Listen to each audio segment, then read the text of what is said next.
saya pulang ke rumah itu harus setelah membaca koran pada hari itu. Kebetulan koran pada saat itu dicetak di percetakan di bawah ruang redaksi, jadi di lantai satu gedung, satu gedung gitu. Pada saat itu bisa dibayangkan Mas menjadi wartawan itu pada saat itu nggak ada yang namanya alat komunikasi, nggak ada HP pager saja belum ada. Iya. Kantor saja itu teleponnya cuma 2 Mas.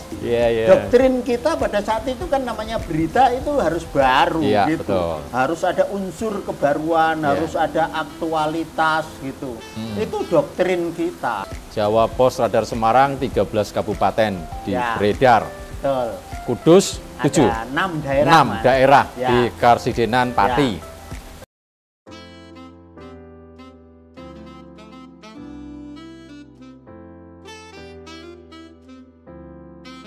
Pemirsa Radar Semarang TV, jika pada edisi podcast Radar Semarang sebelumnya, Direktur Jawa Pos Radar Semarang, Bapak Bayhaki sudah bercerita panjang lebar tentang perjalanan karirnya menjadi jurnalis Jawa Pos. Nah, pada edisi kali ini kita akan menggali lebih dalam tentang bagaimana sebuah koran dibuat. Bagaimana tampilan koran dibuat agar memikat pembacanya. Bagaimana redaksi bekerja menentukan dan memproses sebuah berita untuk kemudian ditampilkan ke khalayak pembaca. Dan bagaimana juga tantangan koran di era milenial seperti saat ini. Dan hal-hal menarik lainnya terkait dengan koran untuk kita perbincangkan. Masih dengan narasumber Direktur Jawa Pos Radar Semarang, Bapak Bayhaki, kita akan berbincang di Newsroom Radar Semarang. Tapi jangan lupa like, comment, share, and subscribe Radar Semarang TV. Pak Bay, ini bisa diceritakan ini ruangan apa ini Pak sebelumnya? Ini ruangan redaksi Mas. Disinilah dapur koran itu. Jadi bermula dari sinilah koran itu dibuat. Ya direncanakan seperti ini. Ya di sini ada ruang rapat direncanakan seperti ini. Wartawannya kemudian berangkat keluar. Masuk, mereka menulis berita di sini ini, kemudian diolah. Nah, nanti hasil akhirnya akan seperti ini. Kemudian masuk ke percetakan. Kita punya percetakan sendiri, Mas. Di mana, Pak? Di Bawen. Bawen. Ya, itu percetakan kita, dicetak di sana. Jadi wartawan dari lapangan pagi sampai sore. Sebelum deadline masuk ke redaksi sini ya Pak. Betul. Nah, standarnya seperti apa standarnya Pak? Ada, kita punya yang namanya news value ya Mas. Kita ini punya rukun iman itu 10. Rukun iman ini yang menyebut itu news value. Karena itu harus betul-betul dihayati, dipahami oleh seluruh personel yang ada di Radar Semarang supaya konten itu standar sesuai dengan yang dibutuhkan oleh pembaca. Nah, editingnya itu juga harus standar. Wartawan itu kalau di sini tidak sembarangan. Mereka harus dididik itu paling tidak itu 6 bulan.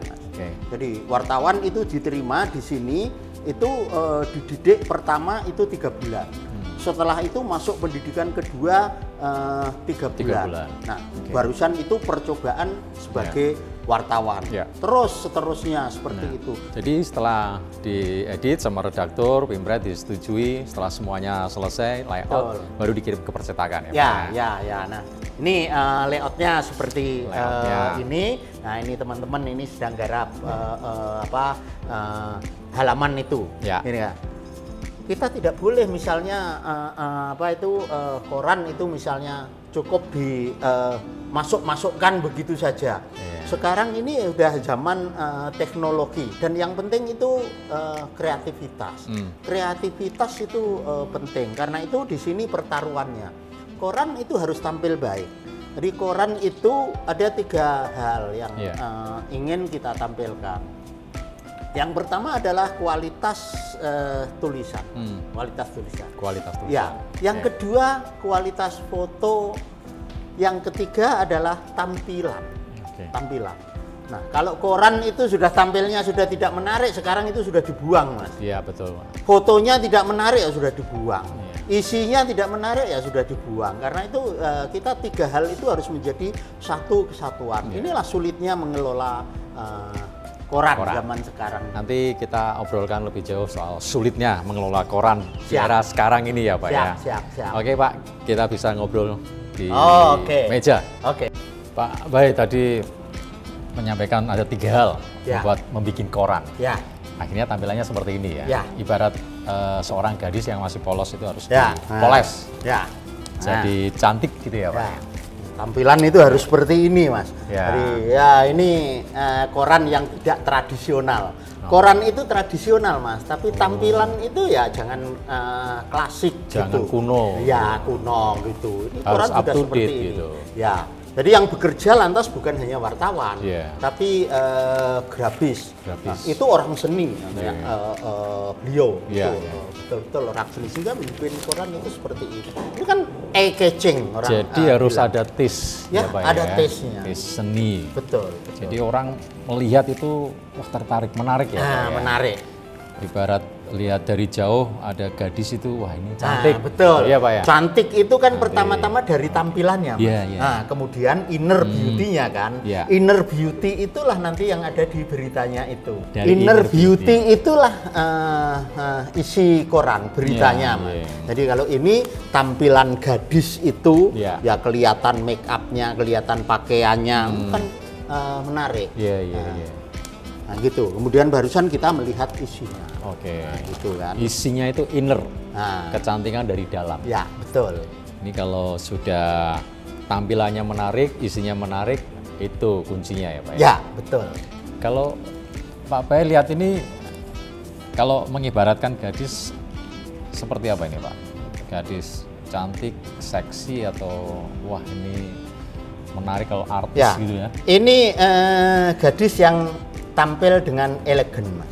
Ya, jadi kita memang arahkan koran ini memang pada kasta yang tinggi, gitu.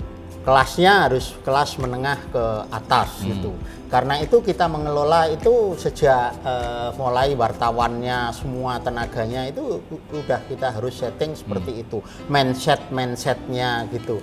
Nggak boleh kita misalnya menjadi lantas menjadi koran kuning gitu. Nggak boleh. Memang kita batasi. Untuk yang kelas bawah ya tidak.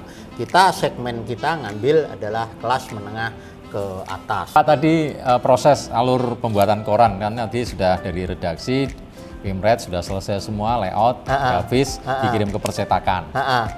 Nah ini kan butuh satu perjuangan berat lagi nih. Betul. Dari percetakan dikirim pelanggan. Ke pelanggan itu kan, wah itu ibarat wayang itu kan kayak nonton wayang semalam suntuk gitu. Ya, betul.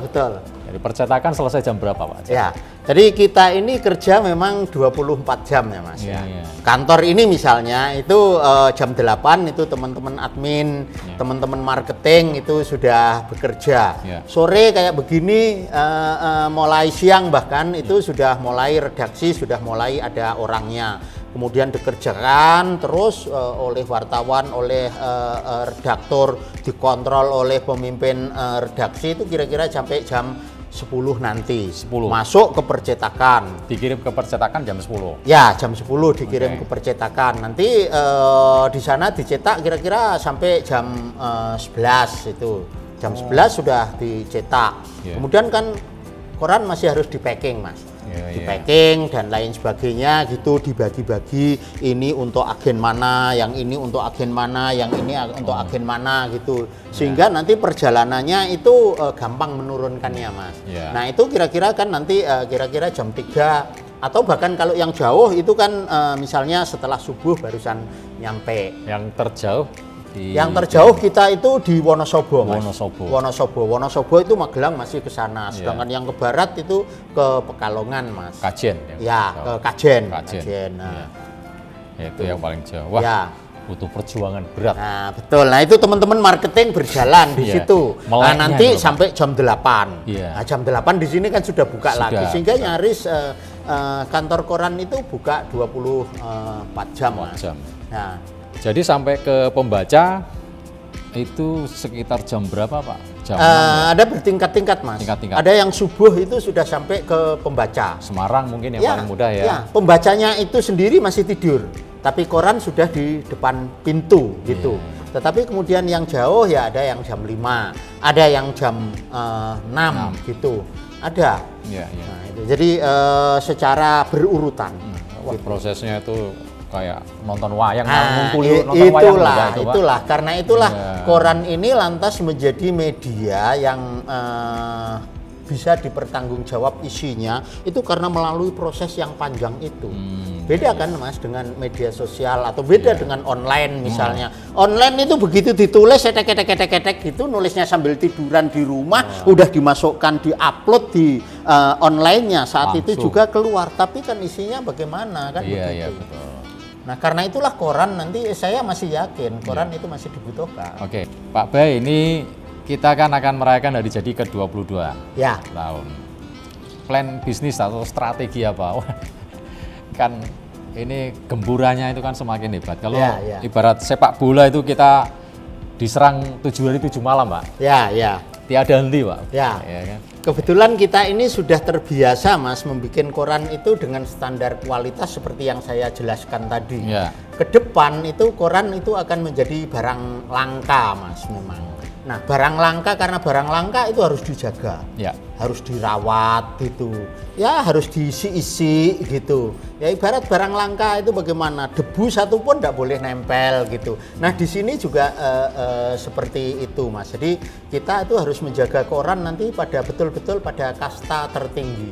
Saya kira inilah yang akan menjadikan orang itu tetap akan butuh koran dan koran itu tetap akan dibutuhkan orang, Mas. Oke. Nah. Ini kita ingin tahu nih Pak, apa alasan Pak Bay Haki untuk ini kan generasi berubah Pak. Betul. Kids zaman now itu mungkin ada yang tahu koran, ada yang sama sekali nggak pernah baca koran. Betul. Nama koran juga mungkin nggak tahu apa itu Radar Semarang, betul. Kan? Apa itu titik-titik kan gitu kan. Nah ini sebuah musibah atau gimana kalau Mas, begini Mas. Dulu yang namanya kopi, itu peminumnya siapa Mas? Orang-orang tua kan? Orang-orang tua. Kita tidak pernah tahu kapan lantas akan kopi itu menjadi minuman anak muda. Sekarang Mas, orang tua sudah minum air putih Mas. Anak-anak muda yang minum kopi. Kebalik sekarang, tapi kita kan tidak tahu yang seperti itu. Dulu itu begini, ketika ada koran mulai muncul radio Mas misalnya itu orang mengatakan bahwa koran orang lantas nanti tidak akan baca koran. Terutama anak-anak muda pada saat itu lebih gampang mendengarkan radio gitu. Kemudian begitu radio booming misalnya muncul televisi. Televisi lebih gemebiar lagi. Orang bilang nanti radio akan hilang. Faktanya masih radio bertahan. Itu hilang apa enggak? Masih sampai sekarang masih bertahan. Begitu televisi booming. Jakarta studio televisi banyak. Muncul internet Mas. Internet tidak usah mencet-mencet dan dari satu ruang. Nah gitu. Barangnya bisa dibawa kemana-mana. Muncul handphone. Tapi televisi hilang apa enggak Mas? Masih ada. Koran masih hilang apa enggak? Masih ada juga. Nah sekarang ini media sosial bermunculan, online bermunculan, website bermunculan. Orang bikin web itu gampang. Sampean punya anak 4, suruh bikin web 4 atau bahkan suruh bikin 8, bisa nggak? Bisa. Begitu gampangnya gitu. Tapi sampean punya anak 4, kemudian ditambah 4 lagi, suruh bikin koran. Bisa nggak? Nggak bisa gitu. Nah itulah yang membuat keyakinan saya koran ini nanti akan menjadi barang langka. Nah barang langka itu ya barang yang kelasnya kelas premium, kelas tinggi. Yang ini masih dibutuhkan orang, milenial sekalipun. Bahkan tadi saya bilang bahwa koran itu mempunyai standar kualitas. Sedangkan media sosial itu kan standar kualitasnya masih kita diragukan gitu. Maka koran lantas akan menjadi rujukan informasi Mas. Itu yang penting itu yang perlu digarisbawahi. Kita membuat koran itu harus bisa menjadi rujukan informasi. Silahkan berita hoax bertebaran kemana-mana. Kalau ingin mengetahui benar dan tidak, ya harus ke koran. Bahkan di sini kita ada rubrik juga, satu rubrik khusus hook atau tidak gitu. Di sini kita punya, Mas, gitu. Nah ini, ya, misalnya hook atau bukan? Ya, hook atau bukan. Nah, kalau ada yang sudah viral gitu, ya kita cari ya gitu, hook atau bukan gitu. Ini betul-betul koran itu akan menjadi rujukan, Mas. Oke, ini alasan kenapa Anda harus tetap baca koran. Ya, Pak Bay. Ya udah, kita tutup, Pak, obrolan kita. Oke, terima kasih ya Mas Sulis ya. Baik. Semoga kita tetap sehat ya, Mas ya. Tetap sehat. Tetap semangat. Ya.